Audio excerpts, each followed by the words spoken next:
ॐ वक्रतुण्ड महाकाय कोटि सूर्य समप्रभ निर्विघ्नं कुरु मे देव सर्वकार्येषु सर्वदा। ॐ शांति शांति शांति। Thank you, Alrinji. Namaste, everyone. My name is Nikunj Trivedi, and I'm the president of CoHNA, or Coalition of Hindus of North America. We are a grassroots advocacy and civil rights organization dedicated to improving the understanding of Hinduism in North America and working on matters impacting the community. We have been around since June of 2020, and we have truly been honored to have a lot of support in the community over the past 2.5, almost 3 years now. Some of the campaigns that we have been working on besides the current Caste campaign have been our Global Swastika campaign, where we have been developing materials as well as creating opportunities for people to understand the difference between swastika, which is a symbol of peace, and the Nazi symbol, which is called the Hakenkreuz, or the hooked cross. We have also opportunities for Hindu parents to learn about their culture, but also engage with their students and their kids in a meaningful manner through the Hindu Parents Network. Similarly, you can find additional opportunities and projects at www.cohna.org or cohna.org. You also are welcome to join us, become a volunteer, and join the grassroots movement across the North American sphere between the US and Canada. So you can find, once again, more information about us at www.cohna.org, or follow us on @CoHNAofficial on Facebook, Twitter, and Instagram. Today's webinar is going to be focusing on the recent Caste the Caste policy that has been passed by the city of Seattle. We're going to be talking about kind of on-the-ground report of what happened there. What are some of the reasons behind the policy that has been passed? What are the implications for the community? And what should we really be considering, and how to really think about this as a sort of an important moment that has happened this particular week, and the repercussions of this for the community, and what the next step should be for us to think about this collectively. So with that, what I would like to do is introduce Suresh Krishnamurthy. Suresh ji is on the CoHNA board of directors. He's been an activist for a long time, based out of Atlanta, and has been a key part of our board in terms of framing these, the discussions around caste, but also providing opportunities for people to learn about this very complicated topic. So he'll start us off, and then we'll come back to additional speakers as well. So Suresh, please go ahead. So I'm sharing my screen. I just want to make sure. Yep, it looks good. It's good. Okay. So namaste, everybody. I would like to make sure that this entire presentation is based on the fallout from the Seattle Caste resolution. So what exactly is going on here? In an executive summary format, first of all, this movement is extremely well organized with a very standard playbook, a playbook we have recognized from other movements elsewhere. The other big note is the Hindu community is not prepared to handle the coming onslaught, and it is going to be an onslaught. There is certainly a dangerous sense of, I am not affected by it, so why should I care? There is a sophisticated propaganda that's being employed. We'll show you some examples of how that worked out in Seattle and what kind of language was used. It is our determined conclusion, based on everything that is going on, between what has been happening at various campuses and this new legislation that has been passed in Seattle, that Hindu Americans are facing a very real threat from a very well-funded campaign. And it is also our conviction that it is going to take great unity of purpose among the Hindu American communities and among our allies in other communities who will be able to stand with us in order to defeat this kind of activity. If you notice on the right-hand side, I have a little tweet. I would treat it as the vultures are already gathering.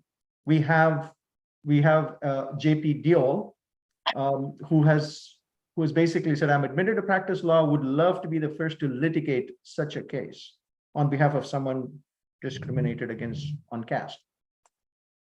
Now, why does that affect us? In terms of background, just so we keep everything clean and we're all on the same page. What exactly is it? It's an ordinance that has been passed by the city of Seattle It is referred to as CB 120511. The ordinance basically adds caste as a protected category along with race, sexual orientation, and other classification of protection. This ordinance has the power of law. Although there is no real way to say what the penalty might be. It could be a fine, it could be a lawsuit, it could be anything. The ordinance was voted on after bypassing the usual committee scrutiny. The entire process took less than 2.5 weeks to go from proposal to actually being voted on. We find that to be suspicious, to say the least, but clearly the normal committee rules were bypassed. They used an obscure part of the Seattle city laws governing the passing of legislation to kind of fast track this through. And they picked a date for the council meeting that was literally after a long weekend, deliberately, in our opinion, to make sure there was not any unified opposition to the bill, or people really didn't have a chance to discuss what's in the bill and whether it makes sense. How will it be enforced? Well, the ordinance can be used to file lawsuits alleging discriminatory behavior. The ordinance also directs funds to be allocated to monitor compliance with the effects of the ordinance, effectively saying the city of Seattle will appoint somebody to investigate the prevalence of caste among South Asians and only South Asians in Seattle. The paperwork says about $287,000 is being allocated to this, which is roughly 5% of the Seattle of the budget of that group. Of the civil rights group within the city council. The Seattle Human Rights Commission is required to study problems arising in the city that may result from caste-based discrimination. So what exactly is the reason, according to the city council? They declare that caste is a system of rigid social stratification characterized by hereditary status and endogamy. This is a definition that is being picked out of places like Wikipedia, of the Webster Dictionary, and it is using what we would call essentially a Western definition of caste. It also declares caste discrimination manifests in employment, education, and housing. There's not any evidence of this, but that is a claim that's being made here. Caste is found in many industries, it says, and is a grave contributor to workplace discrimination and bias, as though it happens on a daily basis. And caste identity is inextricably intertwined with those legally recognized characteristics, which basically, it's just legalese to say, we don't quite know where to classify caste, so we're just going to claim that it is everywhere. So the question is, who's behind this and why? The primary driver of this is an organization called Equality Labs. Some of you may be familiar with it, some of you may not be. And several other organizations that usually are sometimes or often on different cross purposes with Equality Labs.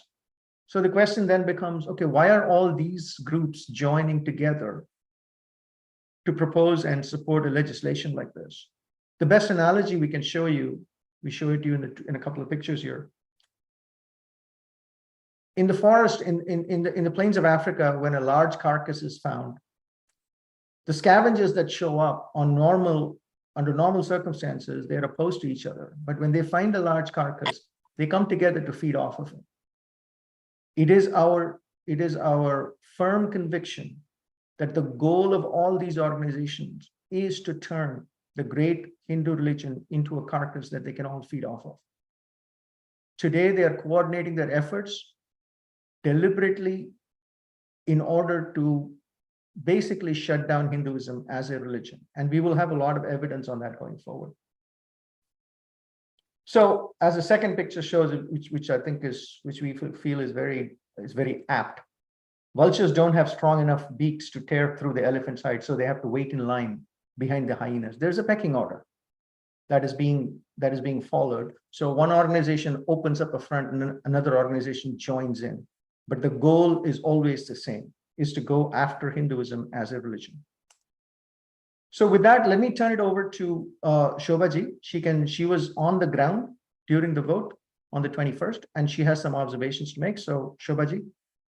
And Shobhaji is our General Secretary. So thank you very much, Shobhaji. Go ahead, please. Yes. Namaste, everybody. So I was there in Seattle, flew in from Atlanta to Seattle to support on the ground Seattle team there, which is a very set of very brave, bold, and courageous Hindu Americans that have been fighting this battle repeatedly in the Seattle area. So even though their numbers had diminished a little bit because of previous experience, they showed a brave front, and we all marched in early in the morning at about 6:30 to line up outside the city hall, even before the doors of city hall opened. And the staff of Kshama Sawant had provided for heaters, and they had anticipated that we were going to show up, so they were already up there. And at 7 o'clock, the doors opened to the city council, and we walked into the lobby. And from then on, we waited up until 12 o'clock. But in the meantime, as they gathered, we had our placards and banners, and they had theirs as well. But we could clearly tell that there was a vicious and a propaganda-driven agenda, an attack, and the kind of words that they used, their slogans themselves that you can all see on social media. And it was all to intimidate us, to put us down, and to basically make sure we vanish. But we persisted, and we were about 23 strong. Everybody who took the day off from their, work week and came in there. Your voice is cutting off. We can't hear you. Okay, is it better now? Yeah. Okay. Yeah, I can hear. Okay, so sorry about that. I'm having some technical issues with my computer as well as my phone. But moving on, we all lined up, and we were looking forward to entering the chambers. But before that, they had what is called a march. They had a mic set up, as well as, speeches planned right there in the lobby of the city hall. But we were given no such privilege, and not that we wanted to address a crowd such as that. But we made sure that our voices were heard and our presence was heard. So we had our own chants and slogans as well. And just so, their voices were diminished and couldn't be heard over our slogans. Once we went into the city hall, we had a whole slew of series of, all of them made sure that they got somehow ahead of us in line. And they were all called one by one, so also us. And it was an intermix of the calls on the phone as well as from our side. But the general theme of the rhetoric that was narrated over and over again by each one of those that stepped up to the podium was filled with bigotry, filled with hatred for us, and recounting instances that were really not present. When we questioned a couple of them as to, what kind of caste discrimination did you face? Where did you face such a discrimination? They had nothing to say. They were, tight-lipped about it. They had nothing specific to say, but you could tell that they were parroting what they had been taught in terms of what they were to repeat and what they were to step up to the podium. They had pre-prepared statements to make, and some of them who were more eloquent had written out their own speeches. But there was a slew of people from Equality Labs, from various other organizations all across maybe the Seattle area and otherwise. So it was a very emotional and a vicious attack on a minority community such as ours. And we want to really appeal to the local Seattle community to come forward to be, active participants in this, in terms of watching out for future city councils that may be subjected to the same kind of ordinance and such. So it was a very gut-wrenching and a very harrowing experience for each of us, but we put on a brave front, and we were given a certain number of slots to speak, not as much as they got, but we nevertheless put up a brave front. both on the phone as well as in person. And as you all know, what the outcome of this the election was. We also had approached the city council several times through letters, through emails, through phone calls, and the members, but we never got a chance to present our case to them, our viewpoint from the Hindu American standpoint about this caste ordinance. But we did email a rebuttal on caste to them that every one of the council members received. And so you saw what Sarah Nelson spoke up, and she told us in an interview right after the elections were done that she was an anthropologist, a cultural anthropologist, and from her background and from her education, she saw that the ordinance itself and the tenets that it proposed did not bode well with her, did not sit well with her. It didn't agree with her conscience. And that is one of the main reasons that she voted no on that bill. So we had one vote that was a no, and that was from Sarah Nelson, that it didn't really sit well for her.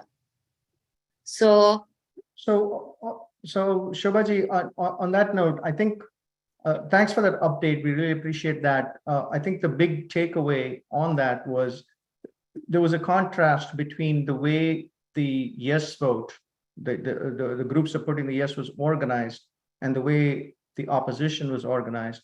There was definitely a big difference in ratio. As Shobhaji was saying, there were almost 100 people from that side. So key observations, they stayed on message.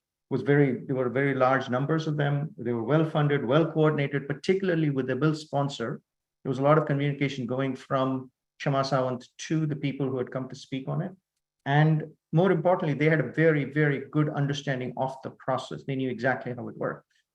We had the energy, we had the passion, but we were still, I don't want to use the word outsmarted, but we clearly have some learning to do in terms of how to combat the situation going forward.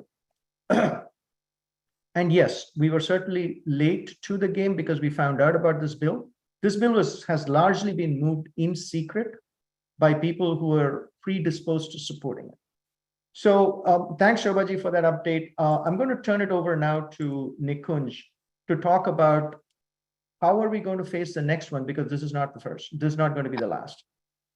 Yeah, and in fact, this has been going on for a while. Seattle becomes the first city in the United States, but this is going to go national. We have already seen that. We have seen the opposition essentially saying that, we have now won in Seattle.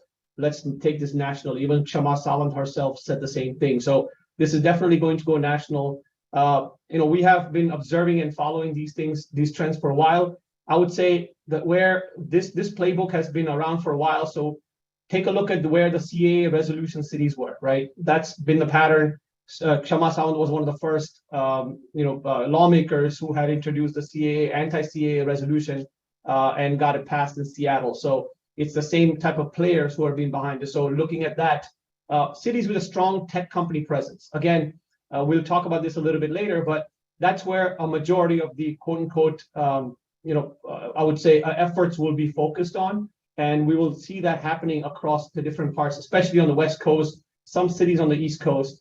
And then you can have small, sort of more liberal type of cities with safe majorities where you can essentially have pass this without any kind of resistance, because either the city council has been influenced by years of, I would say, just engagement or quote unquote brainwashing, or they have had significant voter blocks or funded their campaigns, etc. So there's a lot of leverage on these city councils where they can safely say, we're going to, no matter how much opposition comes in, we will be able to pass this type of a law. And remember, I want to remind people again, this is not a resolution or a proclamation. So it doesn't have any impact. It's just more media blitz.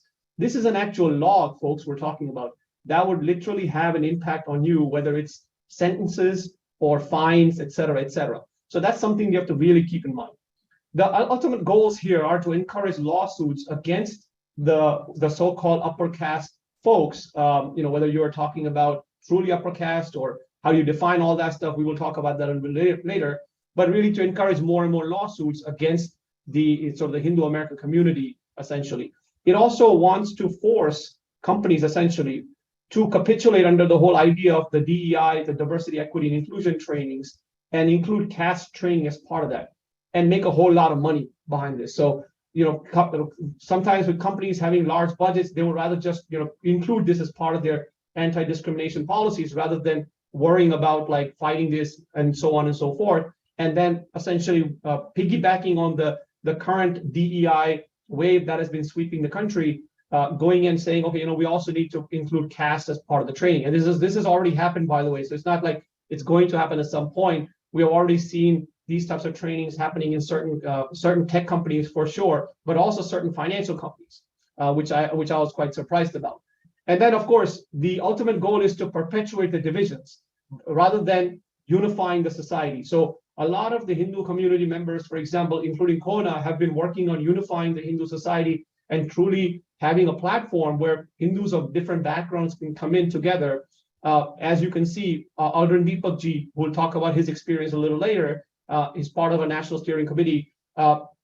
Just like that, the idea is we're trying to unify, but this is going to create more divisions within the society, within the community, and divide the community along these types of fault lines that we have already seen in, for example, back in India or back in other parts of South Asia. So that's really the goal here, ultimately. So are we really prepared? How are we going to do this? Are we really prepared to take this onslaught that is about to come in front of us, which has already started in some of the universities and now coming into actual cities where it becomes law? So I'm going to play that. I'm going to play the video. Yes, this is a very short video from the presentation from the signing yesterday. So let's make sure. Did you turn that clip on? Did you turn that video on? I did. Yes. Truly ending discrimination has required mass movements like ours, and we would not be here without this movement. And ultimately, it requires ending the capitalist system that bases itself on brutally exploiting and dividing the working class and the poor and profiting off discrimination and oppression. So when they say that this ordinance is divisive, no, this ordinance is actually away from divisiveness and division. It is capitalism and its oppressions that divide humanity, and we want to end that division. We need a fundamentally different kind of society based on equality, solidarity, and democracy, a society run by and for working people, not the billionaires. In other words, what we need is a socialist society. So there you have it, folks. That is the exact objective stated by the sponsor of the bill. She wants to destroy capitalism and replace it with socialism. Yeah. So there's a lot. Yeah, exactly. That's a lot of packaging there as far as we're concerned. So the ultimate goal here is to create that division and destroy the sort of the idea of capitalism, which has been her platform for a while. So Nikunji, let's talk about So now let's talk about moving from there into kind of what the actual propaganda has been around this. So I want to start off with the left side of the things.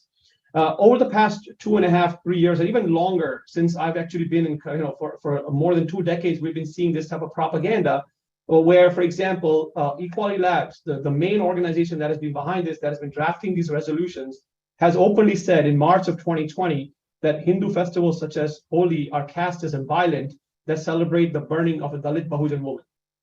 Now, the falsity of that whole thing is there, but the fact that an organization is openly calling sacred festivals as violent and where men throw semen at women, that is just completely horrible and unacceptable, number one. Number two, they have also supported dismantling of Hinduism, and we have the evidence for it. We have provided the tweets to lawmakers, to city council members, to university professionals and academics and administrators to showcase the real face here.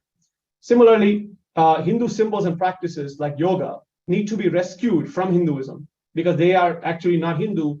They silently perpetuate oppression in the name of yoga, in the name of meditation, and therefore they need to be. Any organization that stands against them, that is opposing these types of caricaturization of our sacred traditions, our sacred deities, etc., are branded extremist right-wing. And then ultimately, the only way you can get rid of this type of inequality, quote unquote, in society is that Hinduism must be dismantled. Okay, and this is in no no small terms. These are the types of sort of dangerous rhetoric and dangerous activism that some of these organizations are involved in. Now, the other part of it is what they're saying is that not only Hindus have issues in India, for example, they are bringing these casteist ideologies anywhere and everywhere they go, in wholesale. So it's not one person, not one, but the entire community is bringing their entire casteist ideology, aka Hinduism, wherever they might be. But while there might not be any visible markers, we have seen this type of a get sort of conjecture. Okay, for example, certain academics talk about this, and then of course organizations like Equality Labs and many have talked about this.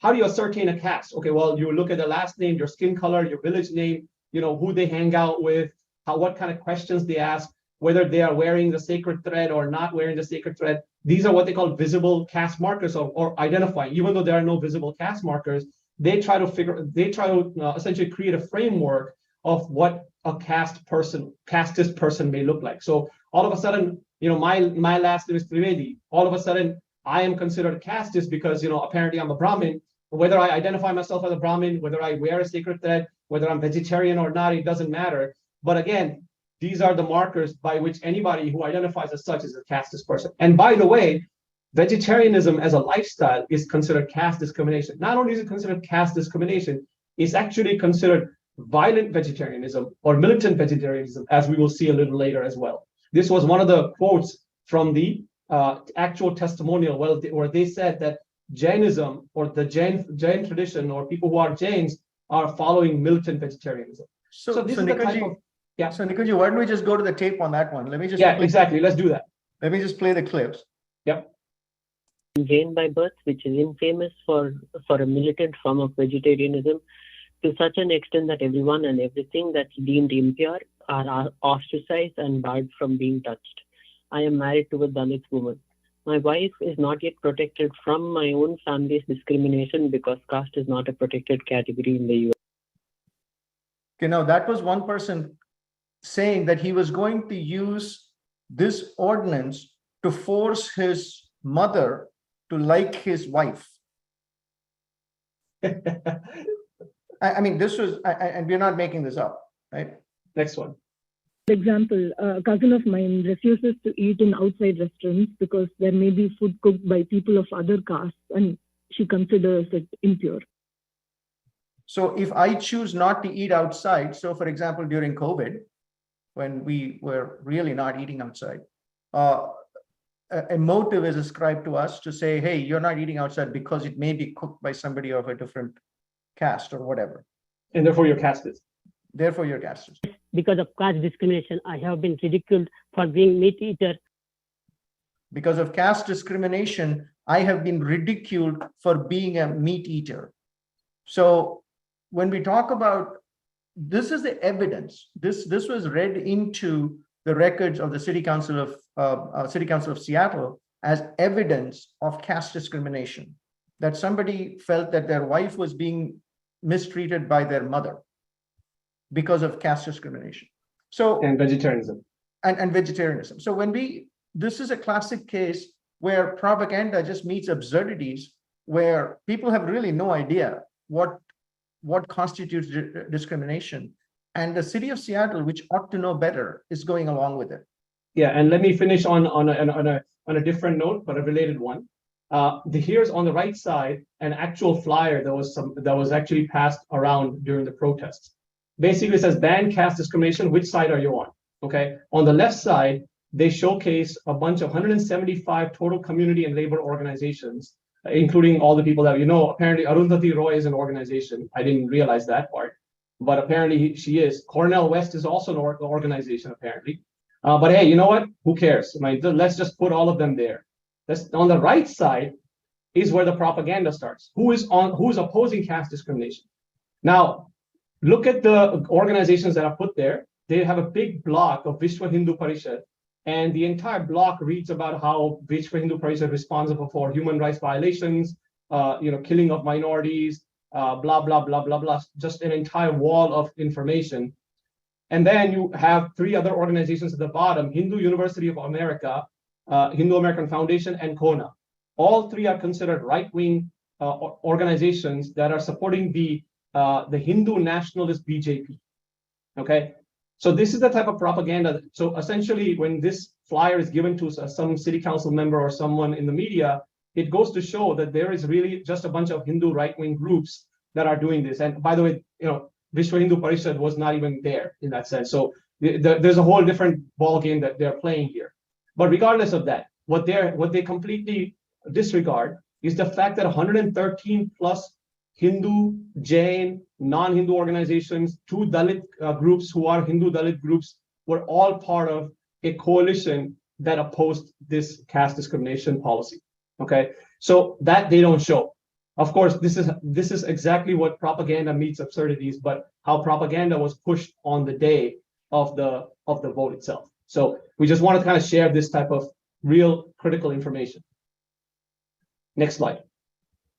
Jain by birth, which is infamous Example, for cousin of a mine form of refuses to eat in vegetarianism. outside restaurants.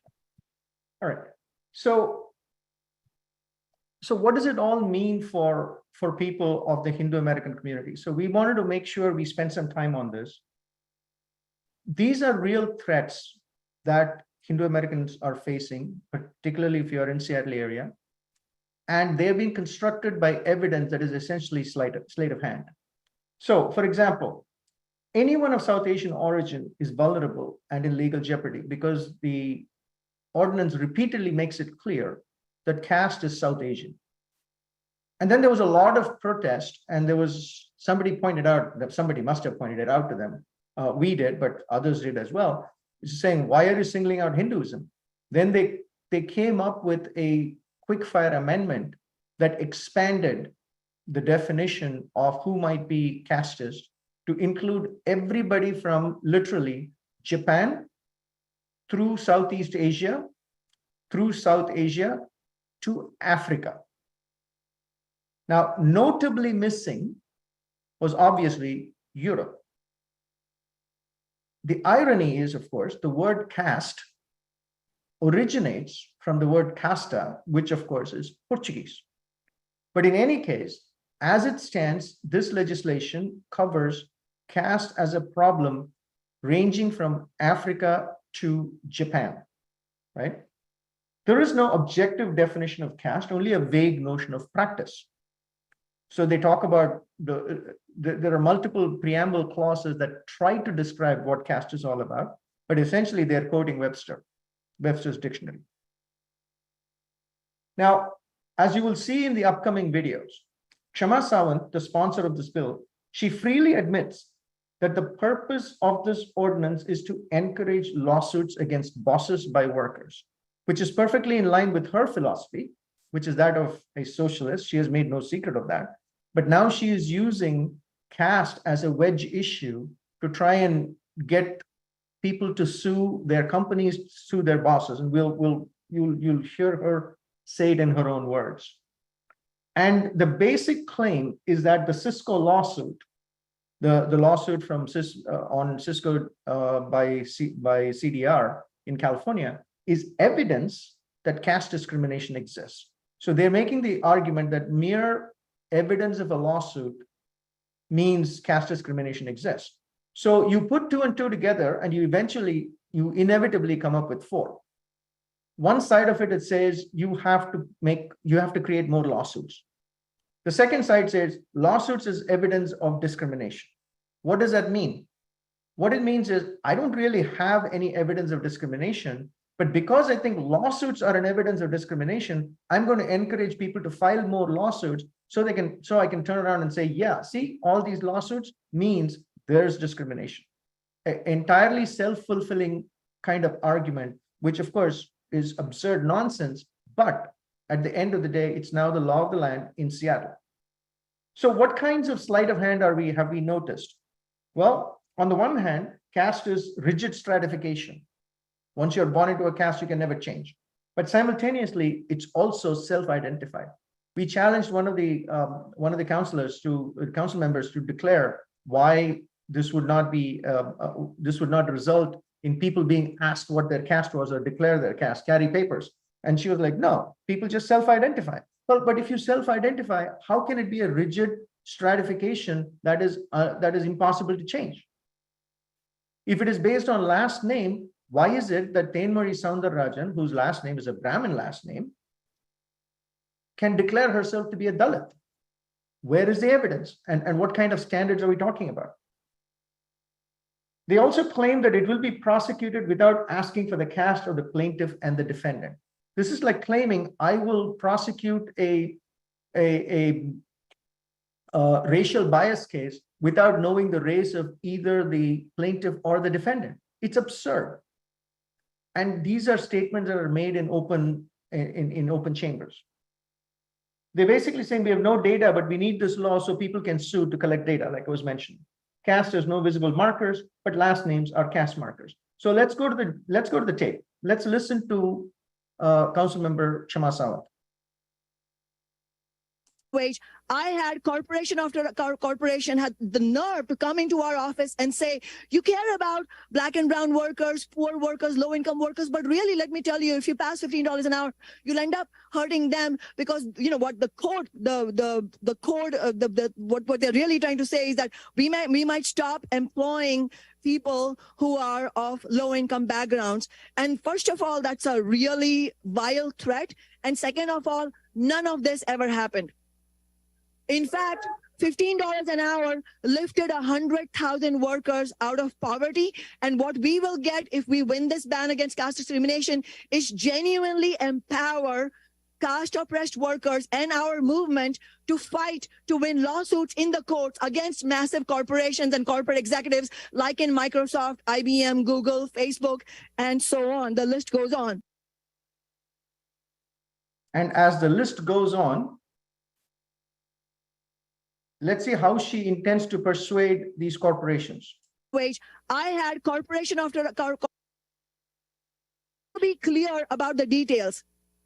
The main power of this historic law, if we win today, is the private right of action. In other words, the right for caste oppressed workers to bring a discrimination lawsuit in the courts. So yes, the department should be investigating. They should have enough funding, but that is not the real issue. The real issue is we need this law on the books so that legally caste discrimination is outlawed, so that that law can then be used to take it to the courts. And we have no illusions. Winning in the courts will also require a movement. It's not, our work will not be done here. We will need a movement to win anti-discrimination lawsuits in court. And a lot of people who have opposed this legislation have said, well, you know, we need to explain it to the corporate guys. You know, they don't understand caste. Of course they understand, but they have no interest in doing anything about it. And I was asked earlier today, I was asked, but don't you want to educate the corporate bosses? And my response to them was, you know, the best way of educating corporate bosses is win a lawsuit against them. That will educate them overnight. So this is what we are up against, folks. We have the sponsor of the bill who's openly saying the whole point of the bill is to encourage lawsuits from people who may be feeling caste oppressed. How would they define caste? Well, they use Webster's definition of caste. Do they have any standards for determining if somebody is oppressed or not? No, it's self-identified. Do they have any idea whether or not somebody was actually oppressed? No, they just felt oppressed. Okay. So if we are concerned about the ramifications of this law, you can see why. Okay. The Hindu community needs to understand exactly why this is such a problem. Be clear. Now, some of the evidence, let's talk about some of the evidence that has been posed. So let me talk about Cisco, and then I'll hand it over to Nikunj to talk about some of the other issues as well. Now, many of you might have heard, and you've heard it almost endlessly repeated in the press, that the Cisco lawsuit means something bad was going on. The New York Times made no secret of it. They actually wrote an op-ed piece where they said the technology giant got away with ignoring persistent caste discrimination in their company. as though the New York Times was right there in Cisco. In October 2022, this is part of the ordinance that was passed in the preamble. In October 2022, the California Department of Fair Employment and Housing won an appeals court ruling to proceed with the lawsuit. The lawsuit is proof that there is widespread caste abuse in tech companies. What exactly is the reality? That case has been going on for 3 years. After 3 years, there has not been a single word of actual testimony that has been offered in open court by either party. Let me say that again. Not a single word of testimony in open court. So what has been happening for the last 3 years? Well, there have been a lot of technical motions. The first motion was whether or not this should be subject to arbitration. The second motion was whether or not the plaintiff could remain anonymous. Those two went to the Superior Court. The Superior Court ruled on them, and now they're back to the original court. Hasn't changed anything other than the fact that we now have settled a couple of procedural matters. In December of 2022, if you look at the actual court documents, there was a proposal to completely dismiss the charges against the defendants. Let me be very clear. There was a proposal in recorded testimony in court that the CRD was considering dismissing all charges against the defendants and simply coming to a settlement with Cisco. The court has not even heard the demurrers being a legal term for the defendant basically saying there is no case here. The court hasn't even heard that. They haven't ruled on the demurrers. They have not even looked at it. The case is currently awaiting mediation between CRD and Cisco to be completed before June 2023. So it's on hold while CRD and Cisco try to figure out if they can solve this without even coming to court. Notice that the defendants are not involved in this. Okay? And there's an action pending before the judge to sanction the CRD for continuing with the case in the face of incontrovertible evidence that there is no case. That has been accepted by the court. They haven't ruled on it yet. They haven't heard it yet. So the idea that somehow this case is evidence of caste discrimination at Cisco is absolute nonsense. And I would say that, and I say that very bluntly. Anybody who can follow the documents, the public documents filed in the case, knows fully well there has been no argument, no decision, nothing concerning the actual material facts of the case. Will they ever come to court? We don't know. If the mediation is successful, the whole case might be dropped. If the mediation is not successful, who knows where this will go? So we just have to wait and see how the courts rule. Okay. So if anyone, if people on the call, if you want to know how you want to respond to somebody who comes up and says, oh, but isn't the Cisco case proof that caste discrimination exists? We have to remind them that we live in a regime where we are innocent until proven guilty. Here the defendants are being pronounced guilty even before there's an argument. Okay, so let's just keep that in mind. This is just fact, easily verifiable by anybody who wants to go to the court system and look at the actual document. So let me turn it over to Nikunj. He can talk about the Santa Clara County and CSU. Yeah, and just to kind of wrap up on the Cisco part, what's really interesting is most people don't know that in this whole scenario, there's a Brahmin and a Dalit painted, and there's basically two sides of it. There's a Brahmin who discriminated against Dalit. But what's interesting there is that the so-called Brahmin person, actually all the top 3 positions in his entire team, entire department, were given to the Dalit person, essentially. Okay, so knowing the fact that the person was Dalit. Similarly, millions of dollars of sort of awards, cash, whatever you want to call it, compensation was also given to the so-called Dalit person. So there's a lot of interesting things that are in the Cisco case that I highly encourage everybody to read on your own. We can't cover it today. You can go to this website that was created by some community members called www.castegate.org or .com. I'm forgetting but we'll send it on the chat box. But in there, you'll find a lot of inconsistencies and sort of government abuse of power when it comes to targeting of the Hindu community. And we see that in some of these institutions on the top left side. So for example, there was an attempt in Santa Clara County to add caste as a proposal, as a protected category. A lot of Hindu groups came together and including diverse type of groups, not just Hindu groups from one so-called quote-unquote upper caste, but a diverse coalition of groups came together and successfully defeated that proposal because the county realized after lots of presentations made by CoHNA and many other Hindu organizations that this is going to be way too complicated than what they are used to thinking about, like, oh, there are only 4 castes, and oh, you know, we can adjudicate this based on just someone declaring a caste. So there's a lot of complicated things. I want to make one thing very clear. We, CoHNA and other organizations, but I'll speak for CoHNA, we categorically stand against discrimination of any type. And we want to work with people who think that they face discrimination. As you can see in our own leadership team, we have a diverse group of people from different backgrounds. So, you know, we as a community are willing to work on those things, but that is something that we are working on. It's an issue that we will tackle, but at the same time, we do not need outside laws to make a special category out of us and say you require special monitoring.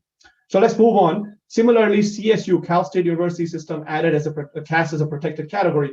But as you know, there's a constitutional challenge. There's a lawsuit that has been filed against Cal State University about this, and we'll see where it goes. Interestingly, Brandeis University was the first one to add caste as a protected category. However, in the last 3 years since then, they have had not one single complaint based on caste. They also acknowledged that existing laws are sufficient, but adding caste is a good thing in order to just make a statement in today's environment. In fact, this was also said by UC Davis and Cal State University, that while we understand there may not be any data out there, we just still want to go ahead and add it, okay? So there are a lot of these interesting things, and all of this, the evidence behind this has been the Cisco lawsuit, has been the flawed survey by Equality Labs, which was called out by the Carnegie Endowment for International Peace as well. So there's, and of course, a strong anti-Hindu sentiment by these hate groups that continuously blame Hinduism for all evils in the world. So Hinduism is the root of all these evils, and that evil has then spread into other religions. Not even kidding you, this is how the language is in these types of resolutions. So I encourage you to take a look at some of these resolutions. You can go to CoHNA's website, cohna.org/decolonize, to find our rebuttals to some of these, sort of like cases and things like that. So now, is it a good thing? Yes, but you cannot just ban something or outlaw something on non-existent data and just some arbitrary definition that can be challenged very easily. And these two government bodies have been credibly accused, as you can see with lawsuits and also websites that are dedicated and gone through court documents, that they have abused power to intimidate the Hindu American community. Next slide.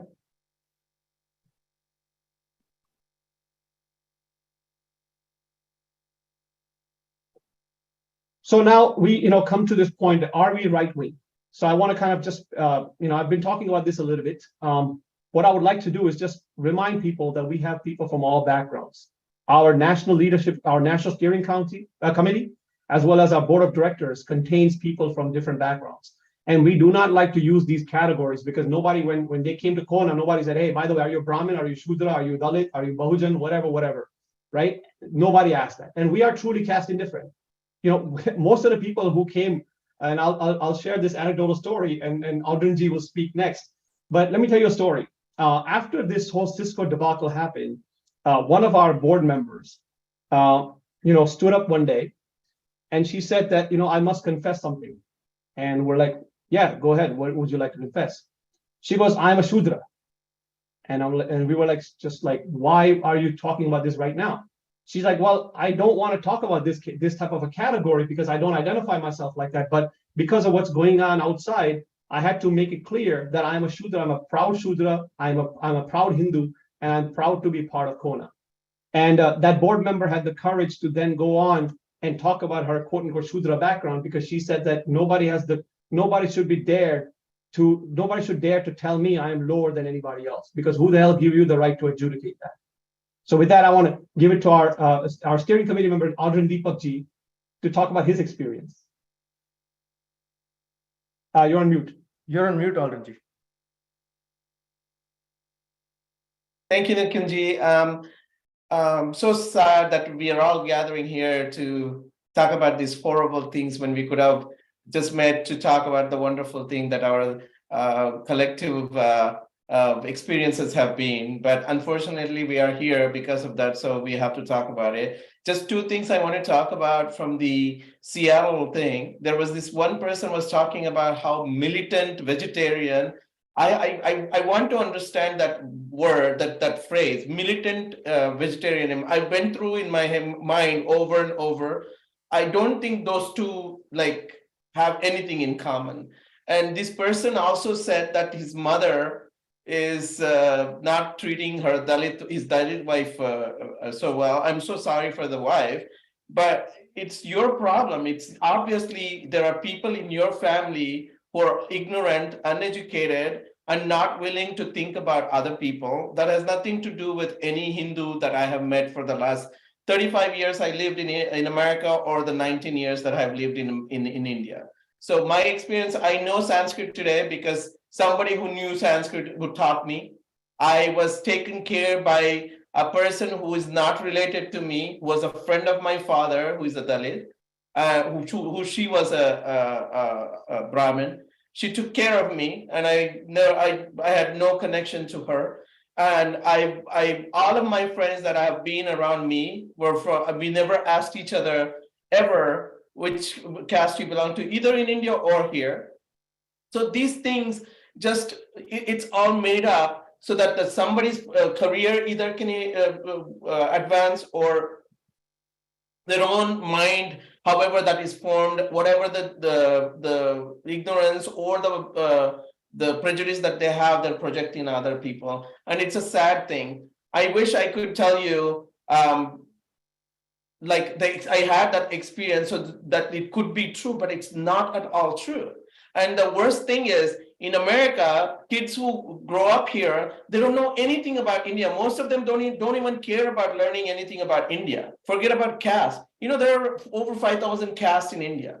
How are these Indians who are living in America are learning about this caste? What are they going to have, like a metric of a melanin tester in your body so you can say who is a Dalit, who is non-Dalit? I mean, what nonsense are these things that they're bringing? So the thing that I have problem is I have gone to temples, I've gone in people's like intimate pujas that they have done. Nobody ever asked me before I enter their house, oh, wait a minute, I want to make sure that you belong to our community, so this is okay. This kind of thing does not happen. And this is what the sad part about it is. So if already laws exist, if you're going to add this as a category, it only tells me one thing, that you in your subconscious somehow still think somehow Indians, especially Hindus, are not people who we can trust. And this is the problem. You know, I don't go to a sushi restaurant because I do not like raw fish. That does not make me a racist or a prejudice for that particular people who eat that. This kind of things, see how quickly that they bring this kind of argument and make people feel, it's almost like, oh, I never thought of it that way. These are the, like my partner, not once has ever talked about this. Today, he was very upset when I told him that we are recapping this. And he said that this is so ridiculous, even it's making me mad. And I think that's what we want. We want people who are not involved in this to understand this. And the only way that we can do is speak our experience and tell them what is going on in America and be honest about your experiences. And, I do talk to certain people who are in the background, are willing to talk to me about their experience. And none of them have had any bad experiences, but they're afraid to come out and speak about this. But I think we cannot do that anymore. We have to come out and speak. It's not just about us. It's about younger generation and the people who are coming ahead of us. So we cannot be sleeping anymore. We have to wake up and be part of the community that has given us so much, that has given not only in this country, but in order for you to be who you are. So I trust that we have a responsibility going forward to make sure that we expect other people to join the fight and make sure these kind of nonsense don't happen, because that's what they're counting on, that they cannot imagine what is the reality as compared to what they want it to be. So we have to show them the reality. And that's only my few words. Thank you very much, Albanji, for those kind words. We really appreciate your participation. You've been a rock that we can lean on. Your comments have been very well received. So we thank you for your help. So from a CoHNA perspective, our goal advocating for Hindu Americans is very simple. We work for a real end to caste. We judge people by the strength of their character, not by some magical classification based on a last name, skin color, tone of voice, or dietary preferences. The organizations that are pushing this narrative, in our opinion, are hoping to feed on the corporate and taxpayer money. So there's been a lot of questions on the Q&A as to what do you think their end game is. In our view, their end game is to position caste as this complicated thing that needs protection from, and then go to the DEI budgets and say, well, guys, now you have caste as a protected category. Obviously, you don't know anything about caste. Somebody has to educate you. And guess who's going to do that? We are going to educate you on what caste is. Oh, and by the way, please cut us a big check out of your DEI budgets. It's been in many years of corporate practice, I've always found the rule, follow the money. And in this case, if we follow the money, that is where we believe it is clearly headed. Yeah, and we have already seen that in Santa Clara, the Seattle Department of Civil Rights basically came out and said that it will cost us $285,000 to implement this policy, right? So and who's gonna? Yeah, they're going to hire a full-time person and then allocate another $100,000 to consultants. Right. And who knows what's going to happen in the future? And oh, and by the way, they've also added a definition into the resolution, into the ordinance, which talks about redefining what counts as an artistic organization. I was scratching my head trying to figure out why would that be part of this ordinance until it hit me. Equality Labs is an artistic organization. That's how they've built themselves. So this the ordinance is already paving its way to make sure that Equality Labs, which is quote unquote an artistic organization, qualifies for certain monies that will be distributed to make cultural studies or whatever it is. So we'll watch it in the future, but that's where we think this is going. So I just want to take this opportunity before we go much further. We are coming up on the 10 o'clock mark. I'd like to answer some of the questions. Surajji, before we go there, let's quickly go through some of the scenarios. If you can move the slide to a different slide. Sorry, my bad. Yeah, no worries. There we go. Yeah, so I wanted to kind of end through this as a Hindu American. I want to understand, what does this mean for you? Okay, why do we really care? We talked about a lot of important things, but I want us to understand, first and foremost, how does it impact our kids? Okay, now let me give you an example. According to the Cyberbullying Research Center, 23% of kids, Hindu kids, are bullied in school simply because of their religion. And caste comes up as one of the biggest slurs used against, besides curry breath and you worship weird gods and goddesses. These policies and resolutions can really amplify the risk of bullying, prejudice, and trauma for the kids. They may face that in school or in college. And then, of course, caste discrimination, the whole idea of caste is because of the school textbooks and stuff, is deemed as an intrinsic part of their religion. Suddenly, one's religion, aka Hinduism, is blamed for all kinds of social evils in the world. And all of these policies have been implemented because of the idea that Hinduism is intrinsically violent and oppressive, okay? Whether it's in schools, government bodies, universities, etc. And of course, if you are a child of an Indian origin parent, you may be by default called, children of the casteist parents who discriminate against others, and basically an adherent of a religion that sanctions discrimination or hate. So this is really, really something that our kids face even today, and we have had some Hindu Parents Network we've had some testimonials of kids who have actually faced this. Now let's talk about employees and sort of entrepreneurs and things like that. Why would a company decide to hire a person of Indian origin? Because the company is now going to be concerned about how they will implement caste policy in their workplace practices, in their hiring policies and things like that. So employees may be hesitant to hire people of Indian origin. Okay, you'd rather just not do it versus getting involved in implementing a policy which you have no idea about. That's the safest route. An Indian origin manager now is looked at suspiciously because of their caste or because of the idea that somehow he's going to be discriminating against other Indian employees. So if you're a manager, you are at a very, very high risk of getting sued in this particular situation now in Seattle. Let's talk about if you are if you're an HR person, how are you going to basically determine who's upper caste, who's lower caste? Are you going to keep a roster? Are you going to keep a sort of a book or create a list that the British colonizers had done to adjudicate, okay, this group of Indians is actually bad because they're upper caste, and that group of Indians is good because they are lower caste, et cetera, et cetera. How would you do that? Are you going to have a rule book? Are you going to have a training essentially of all the different Indian castes? And by the way, that's just not Indian castes. They're Pakistani castes, they're Bangladeshi castes. How are they going to adjudicate this?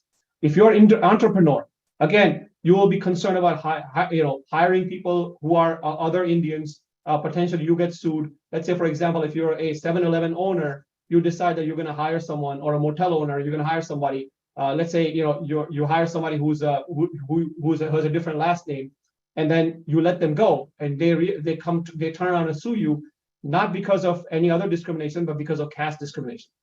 You probably did not check their caste when you hired them, but you know what? You just got sued. So entrepreneurs have to be careful. So if you're a small business, if you're a motel owner, if you're a 7-Eleven owner, you could be a gas station owner, it doesn't matter. Then let's talk about academics. So if you are a professor, welcome to reality. So your student may sue you because you decided not to give him or her enough time, or they may sue you because they got a bad grade. And I'm not kidding you, because there could be a fake complaint filed against you. Now remember, the complaint doesn't have to have any merit, but what the social media headline will be, thanks to certain anti-Hindu organization, the social media headline will be that XYZ professor of Indian origin accused of caste discrimination. So your entire career is at jeopardy just because somebody accused you of caste discrimination and filed a complaint against you. Number one. Number two, if you decide to spend less time with one particular kid and more time with another particular kid, not because you thought that the other kid wanted more help, but because you wanted that kid to have more help because he was weaker in his academics or her academics, now all of a sudden you could be accused of caste discrimination. All right, let's talk about Indian campus bodies. Somebody, and this has happened at UC Davis back in November of 2021. Indian and Hindu campus organizations who talk about Hinduism, who talk about sort of culture and things like that, they may have policies. They may say, you know what, we're not going to allow meat, or we're not going to allow, let's say, alcohol or whatever in our, that's their personal preference. All of a sudden, they could be sued, or not sued, but they could be reported as being casteist. Let's say a Hindu campus organization has a body of officers where somebody was, quote unquote, high caste and somebody was, quote unquote, low caste. And the quote unquote low caste person was somehow said, you can't be part of this organization because of X, Y, and Z thing. That person can turn around and say, hey, you did not let me become part of this organization or part of the officers, the board of directors or whatever, because I'm a low caste. Okay, so and if what's really interesting is people think that I'm kidding you, and this is actually happening. This has happened on campus where a University of UC Davis organization put out a statement that basically urged people not to celebrate Diwali because Diwali is a celebration of violent gods, Brahminical gods and goddesses that should be shunned. This is actually a student organization at UC Davis that sent out this message on Instagram discouraging people to celebrate Diwali on campus. So this is the reality. Now, what's really interesting here is how are these policies going to deal with parents who are from different castes, or people who are from interreligious marriages, or people, for example, a non-Hindu marrying a Hindu, let's say a white guy marrying an Indian girl, or Indian guy marrying a white girl, or black girl, whatever it is. What about their kids? Okay. Similarly, what about non-Indian Hindus who have adopted Hinduism, for example, whether it's in the US or from other parts of the world? What happens to them? So this is what is coming to everybody, and this is what it really means for us to keep in mind. Now, as if I was kidding, Suresh, is there another slide or this is the last slide? No, this is the last one. Okay, so the examples that I was giving you earlier, I'm going to read two important examples. So Harvard Graduate Student Association added caste as a protected category. Here's a clip from the news when it was covered. Do you want to Gopalan, I have the clip here. Gopalan said that after the provision was approved, Dalit students began to come forward with their own experiences of discrimination, including by South Asian supervisors and instructors who would give their work less attention than that of upper caste students. Okay, let me repeat that. South Asian supervisors and instructors would give their work less attention than that of upper caste students. I wonder how they decided that. Was there somebody standing outside of their office that said, okay, let me write it down. Are you upper caste? Oh, well, okay, let me note it down. Are you lower caste? Let me check your last name. Let me check your dietary preference. And now let me see how much time the professor spent with you so I can figure out, oh yeah, my work was given less attention and your work was given more attention. Similarly, UC San Diego, and I'm not even kidding you about this, their ethnic studies department has put out a policy. Here's what it says. We understand that caste supremacy is sidelined as caste privileged people continue to circulate simply as people of color. Attending to complexities of race, caste, and religion, we intend to recruit Dalit and Muslim student faculty and students in the coming years. This is an official statement by the UC San Diego Ethnic Studies Department about how they think about caste discrimination and what they want to do in their hiring practices. Let me quote that again. We understand that caste supremacy is sidelined as caste privileged people continue to simply circulate as people of color, which means all of us are hiding our caste supremacy by saying we are people of color. We are brown people and we are being discriminated. So our discrimination is sidelined and basically we are gaslighted by saying, hey, we are all caste supremacists. And then, of course, attending to the complexity of race, caste, and religion. So there is a complexity between race, caste, and religion. We intend to recruit Dalit and Muslim faculty and students in the coming years. So if they're going to recruit Dalit students and Muslim faculty, they're clearly saying that caste is connected to Indians and Hindus only. This is actually the case at these universities. And if you read the ordinance, the original ordinance in Seattle, you can clearly see that it was blaming Hinduism and it was targeted towards South Asians. Only after pushback and they started to see that the Hindu communities coming together and pushing back, they added Japanese people, they added like Southeast Asia, they added Northern Africa, all of these people to make sure that, oh yeah, now the caste is a problem in all of these, but there is no data available to do that, okay? So just to kind of end on that, we are very, very serious about the situation that we are, that our community is facing. As a Hindu American, as a community member, it is our duty to understand if you fall in any of these categories or other categories that I have on the screen here, please bear in mind that these policies, while it's sitting in Seattle and somebody sitting in New Jersey or somebody sitting in New York, somebody sitting in Texas is saying that, hey, you know what, I'm not going to be impacted by this. Well, guess what? If you work for some of these companies that are based in Seattle, potentially you could be impacted, because the easiest way for them to do it is to just include caste as a protected category in their anti-discrimination policy. It's very easy to do. It just, it was going to go through without kind of any votes and things like that. And it just makes their jobs easier. Okay, so don't think that it's not going to impact you. Oh, I'm sitting there and this is the case and blah, blah, blah. I'm not going to worry about it and all that stuff. It's going to have an impact on you. So what I have on the screen to round this out, this is a legal note that has been produced by this company called Fisher Phillips. They provide legal advice to companies. And in that, they are basically talking about what does this mean?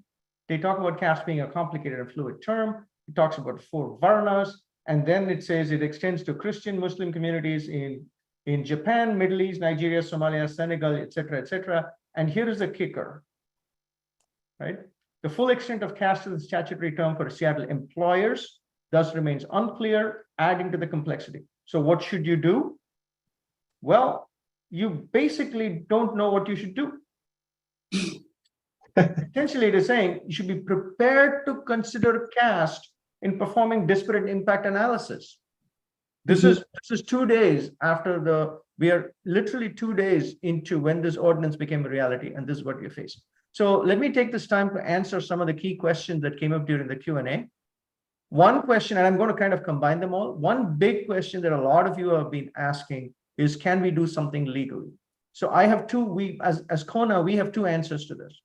One is, we are not going to discuss publicly what our legal strategies may or may not be. So clearly we're not going to do that.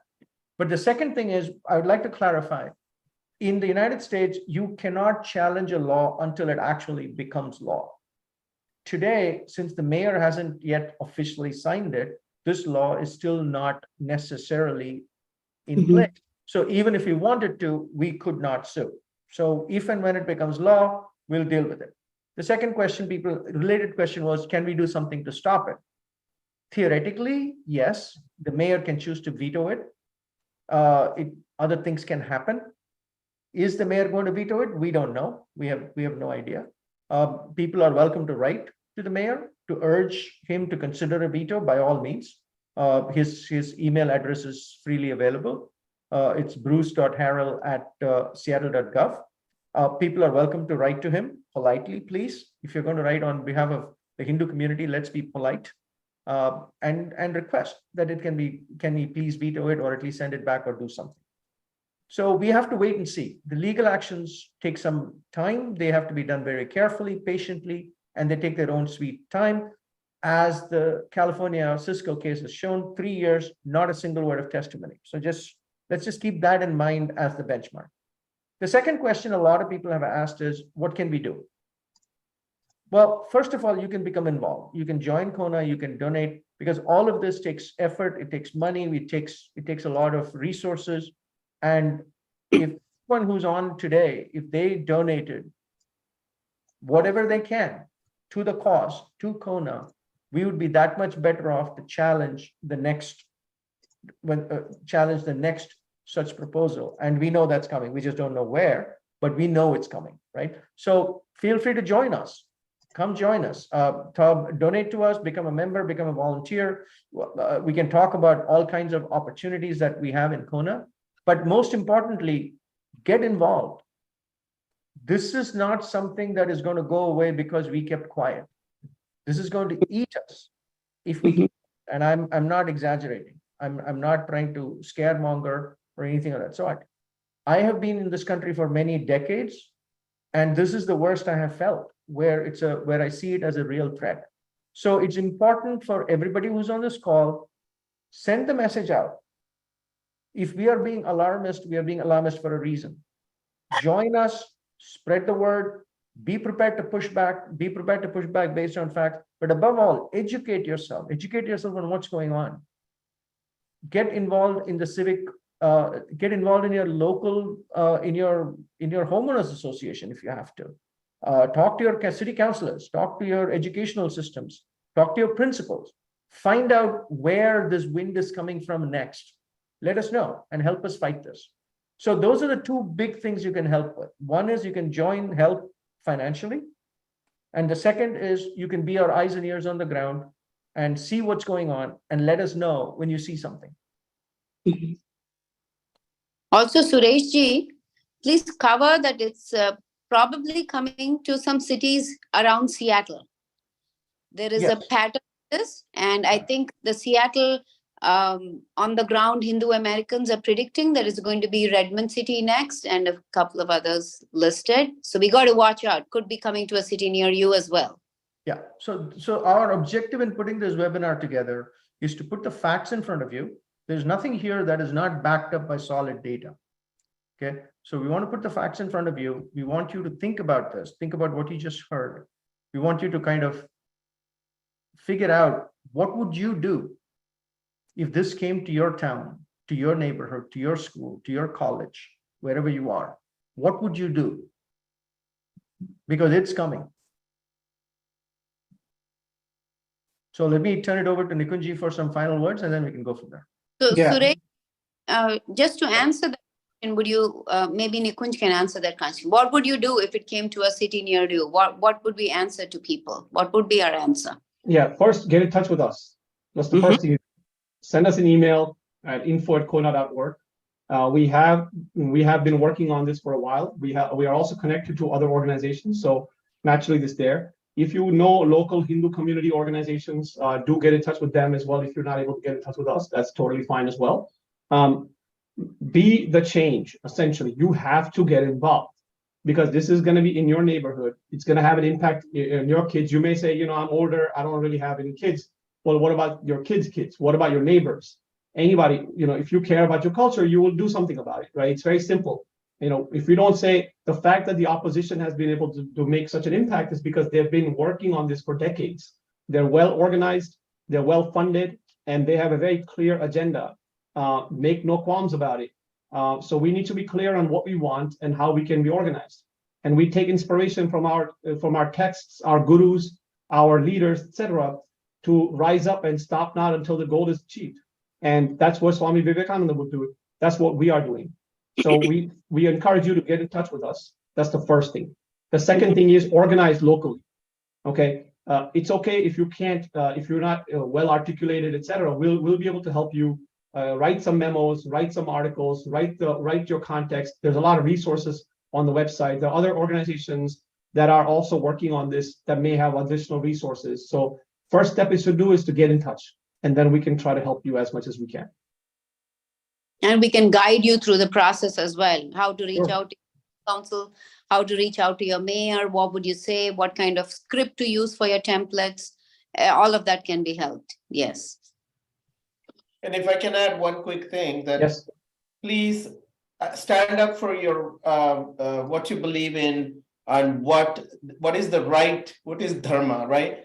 And if you don't stand for something, you will fall for everything. And you have to have courage to say, not again. It will not again. It will not happen again. And we have fought too much and we have come too far to go back into our little places where we think, oh my God, I'm afraid of it. This is our country. This is our rights that they're